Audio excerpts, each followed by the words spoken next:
2026 FIFA বিশ্বকাপের group পর্বের group I ম্যাচে ইরাককে 3-0 ব্যবধানে পরাজিত করেছে ফ্রান্স।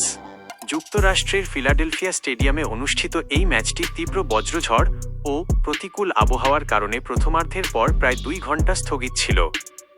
ম্যাচের মূল ঘটনাপ্রবাহ: কিলিয়ান এমবাপ্পের জোড়া গোল। ম্যাচের 14তম মিনিটে প্রথম গোল করে ফ্রান্সকে এগিয়ে নেন এমবাপ্পে। এরপর দীর্ঘ আবহাওয়া বিরতির পর দ্বিতীয় অর্ধের খেলা শুরু হলে 54তম মিনিটে তিনি নিজের দ্বিতীয় গোলটি করেন। এই গোলের মাধ্যমে তিনি বিশ্বকাপে তার ক্যারিয়ারের 16তম গোলটি সম্পন্ন করেন। উসমান দেম্বেলের ফিনিশিং: 66তম মিনিটে মাইকেল অলিসের চমৎকার পাস থেকে ফ্রান্সের হয়ে তৃতীয় ও শেষ গোলটি করেন উসমান দেম্বেলে।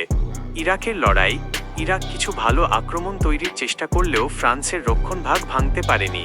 26তম মিনিটে দলের তারকা ফরোয়ার্ড আইমেন হুসেন ইনজুরিতে পড়ে মাঠ ছাড়লে ইরাকের আক্রমণভাগ কিছুটা দুর্বল হয়ে পড়ে।